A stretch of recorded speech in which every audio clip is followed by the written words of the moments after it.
हाँ जी ਬਜ਼ੁਰਗੋ ਦੋਸਤੋ ਕੀ ਹਾਲ ਚਾਲ ਹੈ ਸਾਰਿਆਂ ਦਾ। ਉਮੀਦ ਹੈ ਸਭ ਰਾਜੀ ਬਾਜੀ ਹੋਗੇ, ਚੜ੍ਹਦੀ ਕਲਾ 'ਚ ਹੋਗੇ, ਫਿੱਟ ਫਾਟ ਹੋਗੇ ਜਿੱਥੇ ਵੀ ਹੋਗੇ ਰਾਈਟ। ਤੇ ਲੋ ਜੀ ਫੇਰ ਆ ਤੁਹਾਡੇ ਸਾਹਮਣੇ ਇੱਕ ਹੋਰ ਵੀਡੀਓ ਲੈ ਕੇ। ਅੱਜ ਦਾ ਵੀਡੀਓ ਥੋੜਾ ਡਿਫਰੈਂਟ ਆ, ਮੈਂ ਸੋਚਿਆ ਇਸ ਬਾਰੇ 'ਚ ਵੀ ਗੱਲ ਕਰਨੀ ਚਾਹੀਦੀ ਹੈ, ਠੀਕ ਹੈ ਨਾ। ਗੱਲ ਕਰਾਂਗੇ ਕਿਸਾਨੀ ਸੰਘਰਸ਼ ਬਾਰੇ, ਜਿਹੜਾ ਫਾਰਮਰਸ ਪ੍ਰੋਟੈਸਟ ਚੱਲ ਰਿਹਾ ਆ। ਤੁਹਾਨੂੰ ਪਤਾ ਹੀ ਹੈ ਕਿੱਥੋਂ ਕਿੱਥੋਂ ਲੰਘ ਕੇ ਕਿੰਨੇ ਟਾਈਮ ਦਾ ਚੱਲ ਰਿਹਾ ਆ। ਆਲਮੋਸਟ ਸਾਰੀਆਂ ਸਰਦੀਆਂ ਕਿਸਾਨਾਂ ਨੂੰ ਬੈਠਿਆਂ ਨੂੰ ਹੋ ਗਈਆਂ ਉੱਥੇ ਬਾਰਡਰ 'ਤੇ, ਪਰ ਕੋਈ ਹੱਲ ਨਹੀਂ ਨਿਕਲ ਰਿਹਾ ਹੈਗਾ। ਕਿੰਨੇ ਕਿਸਾਨ ਸ਼ਹੀਦ ਹੋ ਚੁੱਕੇ ਨੇ, ਕਿੰਨੇ ਸਾਡੇ ਬਜ਼ੁਰਗ ਨੇ ਜਿਹੜੇ ਇੱਥੋਂ ਦੁਨੀਆ ਤੋਂ ਜਾ ਚੁੱਕੇ ਨੇ ਸੰਘਰਸ਼ ਲੜਦੇ ਲੜਦੇ, ਠੀਕ ਹੈ ਨਾ। ਅਤੇ ਕੀ ਕੁਝ ਹੋ ਰਿਹਾ ਆ, ਜਥੇਬੰਦੀਆਂ ਕਿਵੇਂ ਇਕੱਠੀਆਂ ਹੋ ਕੇ ਲੱਗੀਆਂ ਹੋਈਆਂ, ਅਤੇ ਕੀ ਕੁਝ ਜਿਹੜਾ ਗੋਦੀ ਮੀਡੀਆ ਕਰ ਰਿਹਾ ਆ, ਚਾਲਾਂ ਚੱਲੀਆਂ ਜਾ ਰਹੀਆਂ ਨੇ। ਇਹ ਸਭ ਦੇ ਚੱਲਦੇ ਕੁਛ ਜਿਹੜਾ ਇੰਟਰਨੈਸ਼ਨਲ ਲੈਵਲ 'ਤੇ ਵੀ ਹੁਣ ਲੋਕ ਨੇ ਜਿਹੜੇ ਧਿਆਨ ਦੇਣ ਲੱਗ ਗਏ ਨੇ। ਇੰਟਰਨੈਸ਼ਨਲ ਲੈਵਲ 'ਤੇ ਜਿਹੜੇ ਵੈਸਟਰਨ ਕੰਟਰੀਜ਼ ਦੇ ਜਿਹੜੇ ਐਕਟਰ ਨੇ, ਐਕਟਰੈਸਿਸ ਨੇ, ਸਿੰਗਰ ਨੇ, ਉਹ ਧਿਆਨ ਦੇਣ ਲੱਗ ਗਏ ਨੇ। ਅਤੇ ਉਹ ਸੋਚ ਰਹੇ ਨੇ ਕਿ ਅਸੀਂ ਇਸ ਬਾਰੇ 'ਚ ਕਿਉਂ ਨਹੀਂ ਗੱਲ ਕਰ ਰਹੇ ਹੈਗੇ, ਰਾਈਟ। ਅਤੇ ਇੱਦਾਂ ਹੀ ਇੱਕ ਬੰਦਾ ਆ ਜਿਹਨੂੰ ਮੈਂ ਯੂਟਿਊਬ 'ਤੇ ਕਾਫੀ ਫੋਲੋ ਕਰਦਾ ਹਾਂ। ਉਹ ਬੰਦਾ ਪੋਲੀਟਿਕਸ ਬਾਰੇ ਗੱਲ ਨਹੀਂ ਕਰਦਾ ਹੈਗਾ, ਨਾਮ ਉਹਦਾ ਲੀਓ ਆ। ਅਤੇ ਪਰ ਉਹਨੂੰ ਕਿਸੇ ਨੇ ਕੁਐਸਚਨ ਪੁੱਛਿਆ ਕਿ ਵਾਈ ਆਰਨਟ ਯੂ ਟਾਕਿੰਗ ਅਬਾਊਟ, ਕਿ ਤੂੰ ਇਸ ਬਾਰੇ 'ਚ ਤੇਰਾ ਕੀ ਵਿਚਾਰ ਹੈ, ਤੂੰ ਕਿਉਂ ਨਹੀਂ ਗੱਲ ਕਰਦਾ ਹੈਗਾ, ਠੀਕ ਹੈ ਨਾ। ਅਤੇ ਬੰਦੇ ਨੇ ਜਿਹੜਾ ਰਿਪਲਾਈ ਉਹ ਇੰਗਲਿਸ਼ 'ਚ ਕੀਤਾ ਆ, ਪਰ ਆਪਾਂ ਠੀਕ ਹੈ ਨਾ ਤੁਹਾਨੂੰ ਸਾਰਾ ਕੁਛ ਟਰਾਂਸਲੇਟ ਕਰਕੇ ਦੱਸਾਂਗੇ ਕੀ ਗੱਲ ਕਰ ਰਿਹਾ ਬੰਦਾ। ਅਤੇ ਇਹਦੇ ਨਾਲ ਤੁਹਾਨੂੰ ਇਹ ਵੀ ਪਤਾ ਲੱਗ ਜੂਗਾ ਕਿ ਜਿਹੜੇ ਅੰਗਰੇਜ਼ ਲੋਕ ਨੇ, ਜਿਹੜੇ ਵੈਸਟਰਨ ਕੰਟਰੀਜ਼ ਨੇ, ਉਹ ਕਿੰਨੇ ਡੂੰਘੀ ਸੋਚ ਨਾਲ ਜਿਹੜੀ ਗੱਲ ਕਰਦੇ ਨੇ, ਫਾਲਤੂ ਭਕਾਈ ਨਹੀਂ ਮਾਰਦੇ ਹੈਗੇ, ਠੀਕ ਹੈ ਨਾ। ਅਤੇ ਲਓ ਜੀ ਨਿਗਾਹ ਮਾਰਦੇ ਹਾਂ ਅਤੇ ਨਾਲ ਦੀ ਨਾਲ ਗੱਲ ਕਰਦੇ ਰਹਾਂਗੇ।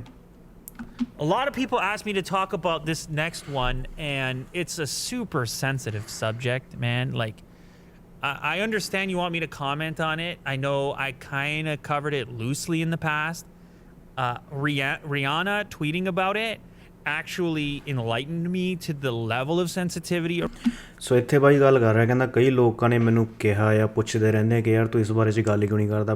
ਪਹਿਲੀ ਗੱਲ ਤਾਂ ਬਾਈ ਕਹਿੰਦਾ ਕਿ ਟੌਪਿਕ ਬਹੁਤ ਸੈਂਸਿਟਿਵ ਆ, ਬਹੁਤ ਸਿਆਣੀ ਗੱਲ ਆ। ਬਾਈ ਨੂੰ ਪਤਾ ਸੈਂਸਿਟਿਵਿਟੀ ਦਾ, ਇਸ ਕਰਕੇ ਬਾਈ ਕਹਿੰਦਾ ਮੈਂ ਨਹੀਂ ਚਾਹੁੰਦਾ ਮੇਰੇ ਮੂੰਹ 'ਚੋਂ ਕੋਈ ਇੱਦਾਂ ਦੀ ਗੱਲ ਨਿਕਲ ਜੇ ਜਿਹੜੀ ਮੈਨੂੰ ਚੰਗੀ ਤਰ੍ਹਾਂ ਸਮਝ ਨਹੀਂ ਲੱਗੀ ਹੈਗੀ। ਇਹ ਨਹੀਂ ਹੈਗਾ ਕਿ ਬੇਵਕੂਫ ਵਾਂਗੂ ਬਾਈ ਕਹਿੰਦਾ ਮੈਂ ਭਕਾਈ ਮਾਰੂੰਗਾ, ਪਰ ਕਹਿੰਦਾ ਜਿਹੜੀ ਰਿਆਨਾ ਨੇ ਜਿਹੜੀ ਟਵੀਟ ਕੀਤੀ ਸੀ ਨਾ, ਜਿਹੜੀ ਰਿਆਨਾ ਨੇ ਟਵੀਟ ਕੀਤੀ ਸੀ ਨਾ, ਉਹਦੇ ਤੋਂ ਬਾਅਦ ਕਹਿੰਦਾ ਕਾਫੀ ਲੋਕ ਨੇ ਜਿਹੜੇ ਲੋਕਾਂ ਦਾ ਧਿਆਨ ਗਿਆ ਆ। ਅਤੇ ਜਿਹੜੀ ਆ ਤੁਸੀਂ ਦੇਖੋ headline, why the Indian government is mad at Riyana.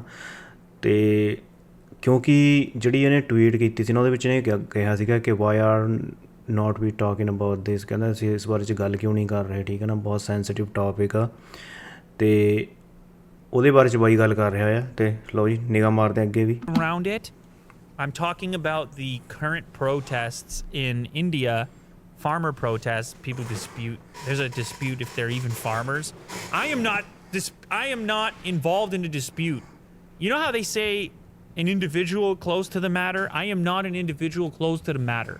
I'm an outsider looking in, and I've had people contact me on either side of the spectrum. ਸੋ ਇੱਥੇ ਬਾਈ ਗੱਲ ਕਲੀਅਰ ਕਰ ਰਿਹਾ, ਕਹਿੰਦਾ ਕਈ ਲੋਕ ਨੇ ਜਿਹੜੇ ਉੱਪਰੋਂ ਦੀ ਇਹ ਮੁੱਦਾ ਵੀ ਉਠਾਉਣ ਦੀ ਕੋਸ਼ਿਸ਼ ਕਰ ਰਹੇ ਕਿ ਜਿਹੜੇ ਲੋਕ ਨੇ ਜਿਹੜੇ ਪ੍ਰੋਟੈਸਟ ਕਰ ਰਹੇ ਨੇ ਉਹ ਫਾਰਮਰ ਵੀ ਹੈਗੇ ਨੇ ਕਿ ਨਹੀਂ ਹੈ ਉਹ, ਠੀਕ ਹੈ ਨਾ, ਕਿ ਕਿਸੇ ਹੋਰ ਜਥੇਬੰਦੀ ਨਾਲ ਰਿਲੇਟਡ ਨੇ।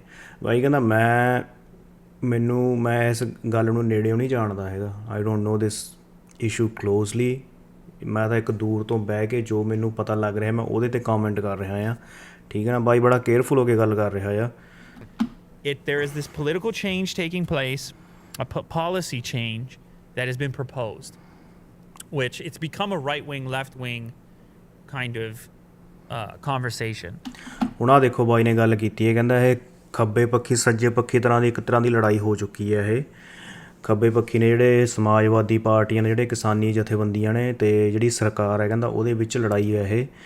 ਅਤੇ ਇਸ ਲੈਵਲ 'ਤੇ ਆ ਕੇ ਕੋਈ ਸੋਚਦਾ ਹੀ ਨਹੀਂ ਹੈਗਾ, ਇੱਦਾਂ ਦੀ ਗੱਲ ਕੋਈ ਕਰਦਾ ਹੀ ਨਹੀਂ ਹੈਗਾ। ਕੋਈ ਇੰਡੀਅਨ ਕੋਈ ਐਕਟਰੈਸ ਆਉਂਦੇ ਨੇ ਆਨਲਾਈਨ, ਉਹ ਆਪਣੀ ਭਕਾਈ ਮਾਰਨ ਲੱਗ ਜਾਂਦੇ ਨੇ, ਠੀਕ ਹੈ ਨਾ। ਅਤੇ ਹੋਰ ਦੇਖਦੇ ਹਾਂ ਬਾਈ ਕੀ ਗੱਲ ਕਰਦਾ ਆ।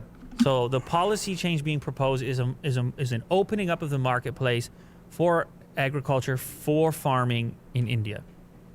This would mean that it would be a more free market type of environment for selling your goods if you are a farmer.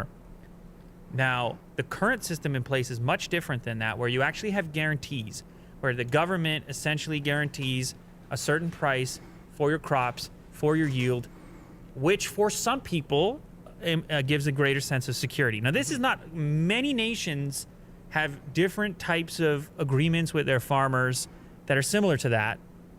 And then other nations have a more free and open scenario where you as a farmer sell to the open market and potentially are able to have more buyers, or potentially are able to earn more, or potentially are able to earn less.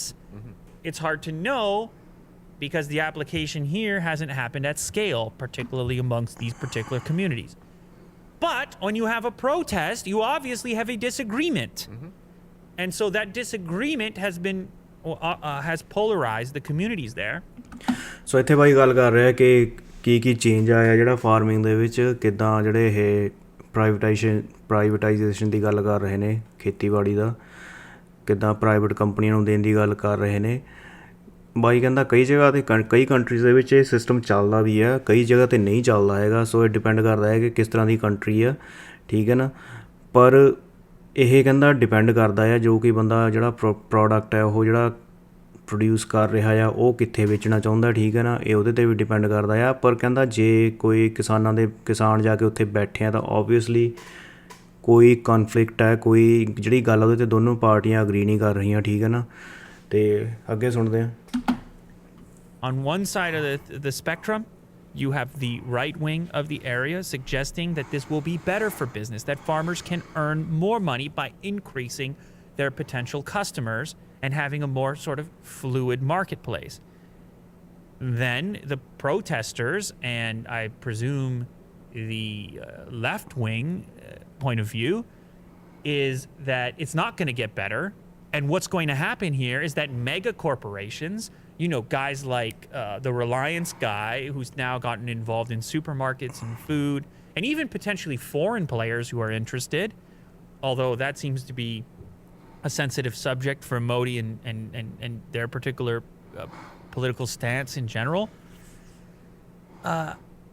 So the farmers are concerned that these big players who can push mega money around could outperform them, compete better, and therefore wedge them out of the process, and through eliminating their guarantee that they won't be able to be as efficient or competitive because they don't have the scale. ਸੋ ਇੱਥੇ ਤੁਸੀਂ ਬਾਈ ਦੀ understanding ਦੇਖੋ। ਬਾਈ ਨੇ ਸਿੱਧੀ ਗੱਲ clear ਕਰਤੀ ਹੈ ਕਿ ਜਿਹੜੇ ਇਹ ਬਿੱਲ ਨੇ ਨਾ, ਇਹ ਬਿੱਲ ਨੇ ਇੱਕ ਤਰ੍ਹਾਂ ਦਾ ਜਿਹੜੀ ਪ੍ਰਾਈਵੇਟ ਮਾਰਕੀਟ ਹੈ ਨਾ ਉਹਦੇ ਵਾਸਤੇ ਰਸਤਾ ਖੋਲ੍ਹ ਰਹੇ ਨੇ। ਜਿੱਦਾਂ ਇਹਨੇ ਬਾਈ ਨੇ ਕਿਹਾ ਕਿ ਅੰਬਾਨੀ ਵਰਗੇ ਨੇ ਨਾ ਜਿਹੜੇ ਆ ਕੇ ਕਿਸਾਨਾਂ ਨਾਲ ਸੌਦਾ ਕਰ ਸਕਦੇ ਨੇ ਆਪਣੇ ਏਜੰਟ ਭੇਜ ਕੇ, ਅਤੇ ਪਹਿਲਾਂ ਉਹਨਾਂ ਨੂੰ ਵਧੀਆ ਪੈਸੇ ਦੇ ਸਕਦੇ ਹਾਂ, ਬਾਅਦ 'ਚ ਪੂਰੀ ਦੀ ਪੂਰੀ ਮਾਰਕੀਟ 'ਤੇ ਕਬਜ਼ਾ ਕਰ ਸਕਦੇ ਹਾਂ ਅਤੇ ਬਾਅਦ 'ਚ ਆਪਣੀ ਮਨਮਰਜ਼ੀ ਕਰ ਸਕਦੇ ਹਾਂ, ਠੀਕ ਹੈ ਨਾ। ਅਤੇ ਲੋਕ ਕਹਿੰਦੇ ਨੇ ਕਿ ਜਿਹੜੀ ਕਿਸਾਨਾਂ ਨੂੰ ਇਸ ਗੱਲ ਦੀ ਅੰਡਰਸਟੈਂਡਿੰਗ ਨਹੀਂ ਹੈਗੀ। ਕਿਸਾਨ ਜਿਹੜੇ ਇਸ ਸੰਘਰਸ਼ ਨੂੰ ਫੋਲੋ ਕਰ ਰਹੇ ਨੇ, ਲੋਕ ਬਾਹਰਲੇ ਦੇਸ਼ਾਂ ਵਿੱਚ ਬੈਠੇ ਆ ਜਿੱਦਾਂ ਬਾਈ ਆ, ਇਹਨਾਂ ਨੂੰ ਵੀ ਪੂਰੀ ਅੰਡਰਸਟੈਂਡਿੰਗ ਹੈ ਕਿ ਹੋ ਕੀ ਰਿਹਾ, ਠੀਕ ਹੈ ਨਾ, ਅਤੇ ਇਹਦਾ ਫਾਇਦਾ ਨੁਕਸਾਨ ਕੀ ਆ। ਜਦੋਂ ਮਾਰਕੀਟ ਕਿਸੇ ਪ੍ਰਾਈਵੇਟ ਉਹਦੇ ਵਿੱਚ ਖੁੱਲ੍ਹ ਜਾਂਦੀ ਹੈ ਨਾ, ਫਿਰ ਉਹਦੇ 'ਚ ਕੰਪੀਟੀਸ਼ਨ ਸ਼ੁਰੂ ਹੋ ਜਾਂਦਾ ਆ। ਕੰਪੀਟੀਸ਼ਨ ਹੈ ਉਹਦੇ ਵਿੱਚ ਜਿਹੜੀਆਂ ਜਿਹੜੇ ਕਿਸਾਨ ਨੇ ਉਹ ਮਰਨਗੇ, ਜਾਂ ਜਿਹੜੇ ਜ਼ਮੀਂਦਾਰ ਹੁੰਦੇ ਆ, ਜਿਹੜੇ ਘੱਟ ਅਮੀਰ ਲੋਕ ਹੁੰਦੇ ਆ, ਠੀਕ ਹੈ ਨਾ, ਉਹਨਾਂ ਨੂੰ ਜਿਹੜੇ ਵੱਧ ਅਮੀਰ ਲੋਕ ਹੁੰਦੇ ਨੇ ਉਹ ਖ਼ਤਮ ਕਰ ਦਿੰਦੇ ਨੇ। ਇੱਕ ਤਰ੍ਹਾਂ ਦਾ ਸਮੁੰਦਰ ਬਣ ਜਾਂਦਾ ਆ। ਛੋਟੀ ਮੱਛੀ ਨੂੰ ਜਿਹੜੀ ਬੜੀ ਮੱਛੀ ਆ ਉਹ ਖਾ ਜਾਂਦੀ ਹੈ, ਠੀਕ ਹੈ ਨਾ, ਪਰ ਜਿਹੜੀ ਬੜੀ ਮੱਛੀ ਚਾਹੁੰਦੀ ਆ ਉਹੀ ਕੁਝ ਹੁੰਦਾ ਆ। ਉਹ ਚੀਜ਼ ਦੀ ਗੱਲ ਕਰ ਰਿਹਾ ਬਾਈ ਇੱਥੇ। So this is essentially the argument that's going on. Now, the development that took place here, Rihanna decided to tweet about it. She stepped in. And so did Greta Thunberg. You know, famous Greta, environmental Greta. How dare you? How dare you, Greta? They both tweeted, and then, my God, they had unleashed upon them those with the alternative political viewpoint coming after them on Twitter in a pretty heavy way. So you can see a tweet here from a prominent Indian individual. I say prominent, you see the check mark. ਸੋ ਬਾਈ ਨੇ ਨਾਮ ਵੀ ਨਹੀਂ ਲਿਆ ਆਪਣੀ ਆ ਜਿਹੜੀ ਚੜੇਲ ਆ ਇਹਦਾ, ਠੀਕ ਹੈ ਨਾ। ਬਾਈ ਕਹਿੰਦਾ ਸ਼ਾਇਦ ਕੋਈ ਮਾੜੀ ਮੋਟੀ ਕੋਈ ਫੇਮਸ ਹੋਣੀ ਹੈ ਪਰਸਨੈਲਿਟੀ, ਕਿਉਂਕਿ ਇਹਦੇ ਸਾਈਡ 'ਤੇ ਚੈੱਕ ਮਾਰਕ ਲੱਗਾ ਆ। ਬਟ ਹੁਣ ਦੇਖਦੇ ਹਾਂ ਬਾਈ ਅੱਗੇ ਕੀ ਗੱਲ ਕਰਦਾ ਆ। Rihanna simply posted, "Why aren't we talking about this?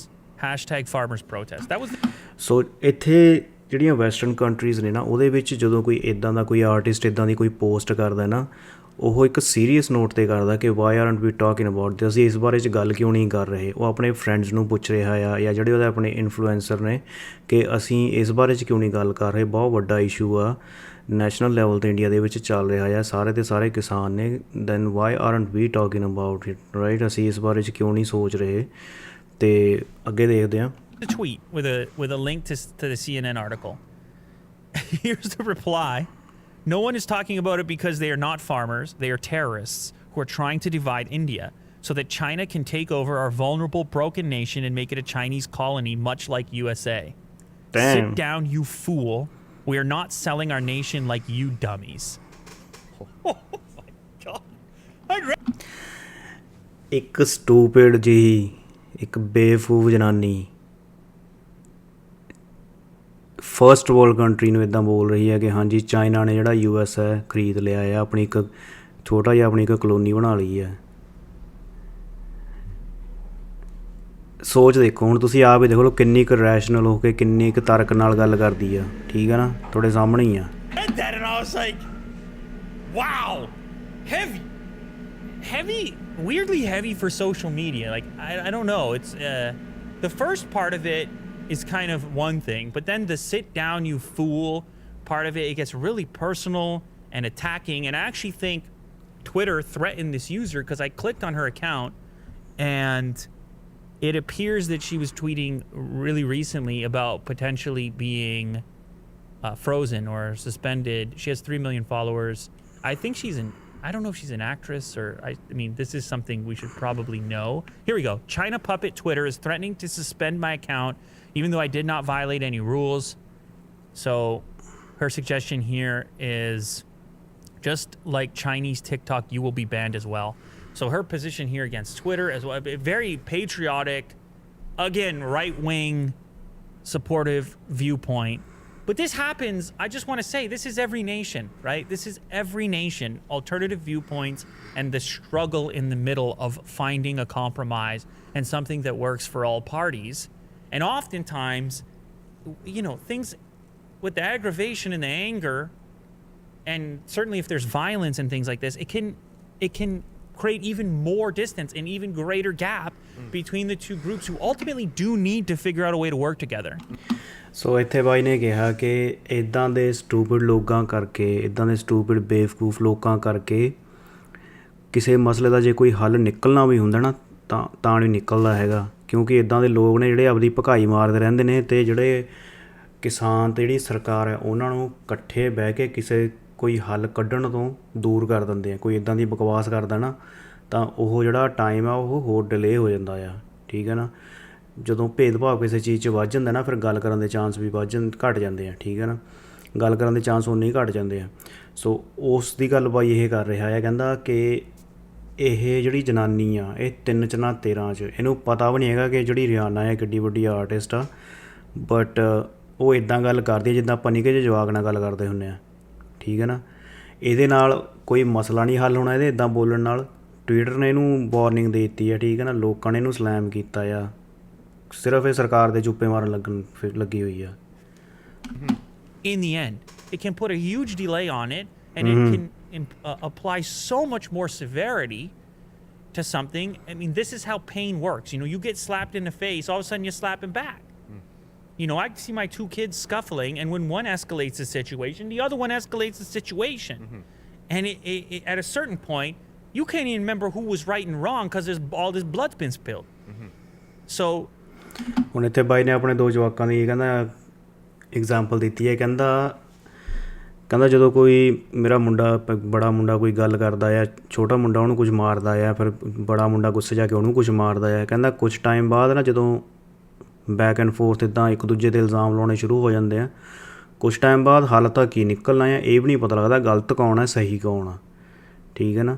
ਇੱਦਾਂ ਦੇ ਲੋਕ ਜਿੱਦਾਂ ਆਹ ਬੀਬੀ ਕੰਗਣਾ ਜਿਹੜੀ ਬਕਵਾਸ ਕਰਦੀ ਹੈ, ਇੱਦਾਂ ਦੇ ਲੋਕ ਨਾ ਸਿਰਫ ਸੰਘਰਸ਼ ਨੂੰ ਭਟਕਾਉਣ ਵਾਲੇ ਨੇ, ਠੀਕ ਹੈ ਨਾ। ਇਸ ਕਰਕੇ ਸਾਨੂੰ ਇਹਨਾਂ 'ਤੇ ਧਿਆਨ ਨਹੀਂ ਦੇਣਾ ਚਾਹੀਦਾ। You have to focus on the problem, what the problem is, so they can figure out a solution. ਜੇ ਤੁਸੀਂ ਸਮੱਸਿਆ 'ਤੇ ਨਹੀਂ ਧਿਆਨ ਦਿੱਤਾ ਫਿਰ ਹੱਲ ਕਿਹਦਾ ਸਵਾਹ ਕੱਢਣਾ ਆ, ਉਹਦੀ ਗੱਲ ਕਰ ਰਿਹਾ ਬਾਈ ਇਹ।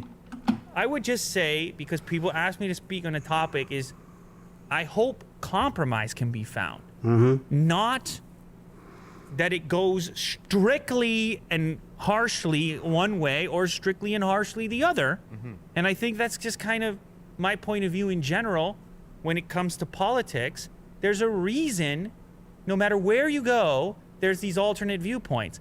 It can be a good thing to have people that disagree with you, Will. It can be a good thing, even if you have a right-wing perspective, every so often to have a left-wing leader. Or if you have a left-wing perspective, to every so often have a right-wing leader. It creates balance.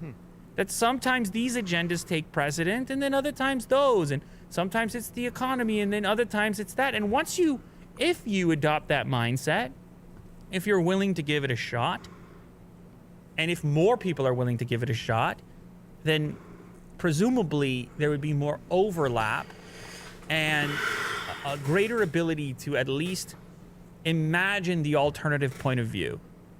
To say, oh, this might be how that person is looking at it. This might be a little bit of column A and B. Because you know this in life, Will. The longer you live, it's often in the gray zone.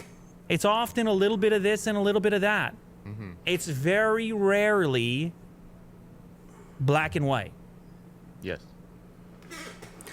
ਸੋ ਲਓ ਜੀ, ਬਾਈ ਨੇ ਮੁੱਕ ਦੀ ਗੱਲ ਜਾਂਦੇ ਹੋਏ ਇਹ ਕਹੀ ਆ ਕਿ ਅਸੀਂ ਆਪਣੇ ਲਾਈਫ ਐਕਸਪੀਰੀਅੰਸ 'ਚ ਵੀ ਦੇਖੀਏ ਨਾ, ਜੇ ਕੋਈ ਸਮੱਸਿਆ ਹੁੰਦੀ ਹੈ ਨਾ, ਉਹਦਾ ਹੱਲ ਆ ਜਿਹੜਾ ਬਹਿ ਕੇ ਨਿਕਲਦਾ ਆ, ਠੀਕ ਹੈ ਨਾ। ਕੋਈ ਸਮੱਸਿਆ ਹੁੰਦੀ ਆ, ਉਹਦਾ ਹੱਲ ਆ ਜਿਹੜਾ ਗੱਲਬਾਤ ਨਹੀਂ ਨਿਕਲਦਾ ਆ। ਕੋਈ ਵੀ ਸਮੱਸਿਆ ਹੁੰਦੀ ਆ, ਉਹਦਾ ਹੱਲ ਨਾ ਸੋਚ 'ਤੇ ਨਿਕਲਦਾ ਆ, ਠੀਕ ਹੈ ਨਾ। ਇੱਦਾਂ ਦੇ ਲੋਕ ਨੇ ਜਿਹੜੇ ਸੰਘਰਸ਼ ਤੋਂ ਭਟਕਾਉਂਦੇ ਨੇ। ਇਹ ਬਾਈ ਦੀ ਸੋਚ ਹੈ, ਤੁਹਾਨੂੰ ਮੈਂ ਦੱਸ ਰਿਹਾ ਕਿ ਜਿਹੜੇ ਇੱਥੇ ਅਮਰੀਕਾ ਕੈਨੇਡਾ ਦੇ ਵਿੱਚ ਲੋਕ ਕੀ ਸੋਚਦੇ ਨੇ, ਜੋ ਸੰਘਰਸ਼ ਚੱਲ ਰਿਹਾ, ਜਿਹੜੇ ਗੋਰੇ ਲੋਕ ਕੀ ਸੋਚਦੇ ਨੇ, ਜਿਨ੍ਹਾਂ ਨੂੰ ਕੁਛ ਵੀ ਲੈਣ ਦੇਣ ਨਹੀਂ ਹੈਗਾ ਇਸ ਚੀਜ਼ ਨਾਲ, ਉਹ ਕੀ ਸੋਚਦੇ ਨੇ। ਉਹ ਸੋਚਦੇ ਨੇ ਕਿ ਜਿਹੜੀ ਸਰਕਾਰ ਦੀ ਪ੍ਰੋਬਲਮ ਚੱਲ ਰਹੀ ਹੈ ਕਿਸਾਨਾਂ ਨਾਲ, ਠੀਕ ਹੈ ਨਾ, ਇਹਨਾਂ ਦਾ ਆਪਸੀ ਮਾਮਲਾ ਆ। ਜਿਹੜੇ ਲੋਕ ਇਸ ਗੱਲ ਨੂੰ ਸੁਲਝਾਉਣ ਦੇ ਵਿੱਚ ਸਹਾਇਤਾ ਨਹੀਂ ਕਰ ਸਕਦੇ, ਇੱਦਾਂ ਦੇ ਲੋਕ ਨੇ ਜਿਹੜੇ ਸਮੱਸਿਆਵਾਂ ਦਾ ਹੱਲ ਨਿਕਲਣ 'ਚ ਰੁਕਾਵਟ ਬਣਦੇ ਨੇ, ਠੀਕ ਹੈ ਨਾ। ਦੋ ਤਰ੍ਹਾਂ ਦੇ ਲੋਕ ਹੁੰਦੇ ਨੇ, ਜਾਂ ਤਾਂ ਸਮੱਸਿਆ ਨੂੰ ਸੁਲਝਾਉਣ ਵਾਲੇ ਲੋਕ ਹੁੰਦੇ ਨੇ, ਜਾਂ ਸਮੱਸਿਆ ਨੂੰ ਵਿਗਾੜਨ ਵਾਲੇ ਲੋਕ ਹੁੰਦੇ ਨੇ। ਇੱਦਾਂ ਦੇ ਜਿਹੜੇ ਸੈਲੀਬ੍ਰਿਟੀ ਨੇ ਨਾ, ਜਿਹੜੇ ਬਕ-ਬਕ ਕਰਦੇ ਨੇ, ਉਹਨਾਂ ਨੂੰ ਇਹ ਹੁੰਦਾ ਹੈ ਕਿ ਜੇ ਸਮੱਸਿਆ ਦਾ ਹੱਲ ਹੋ ਗਿਆ, ਫਿਰ ਇਹਨਾਂ ਨੂੰ ਬਕ-ਬਕ ਕਰਨ ਨੂੰ ਟੌਪਿਕ ਨਹੀਂ ਹੋਣਾ, ਇਹਨਾਂ ਨੂੰ ਅਟੈਂਸ਼ਨ ਨਹੀਂ ਮਿਲਣੀ ਹੈਗੀ। ਇਸ ਕਰਕੇ ਇਹ ਫੂਕ ਮਾਰ ਕੇ ਭਾਬੜ ਮਚਾਈ ਰੱਖਦੇ ਨੇ, ਅੱਗ ਲਾਈ ਰੱਖਦੇ ਨੇ, ਠੀਕ ਹੈ ਨਾ। ਅਤੇ ਲਓ ਜੀ, ਆਹ ਸੀਗਾ ਵੈਸਟਰਨ ਪੀਪਲ ਵਾਟ ਦੇ ਥਿੰਕ ਅਬਾਊਟ ਜਿਹੜਾ ਆਪਣਾ ਕਿਸਾਨੀ ਪ੍ਰੋਟੈਸਟ ਚੱਲ ਰਿਹਾ ਉਹਦੇ ਬਾਰੇ 'ਚ। ਅਤੇ ਮੈਂ ਕਿਹਾ ਬਾਈਆਂ ਨਾਲ ਸ਼ੇਅਰ ਕਰਦੇ ਹਾਂ ਕੀ ਕੁਝ ਹੋ ਰਿਹਾ ਦੁਨੀਆ ਦੇ ਵਿੱਚ, ਠੀਕ ਹੈ ਨਾ। ਅਤੇ ਲਓ ਜੀ, ਮਿਲਦੇ ਹਾਂ ਅਗਲੇ ਰਿਐਕਸ਼ਨ ਦੇ ਵਿੱਚ। ਉਦੋਂ ਤੱਕ ਚੰਗਾ ਜੀ, ਰੱਬ ਰਾਖਾ।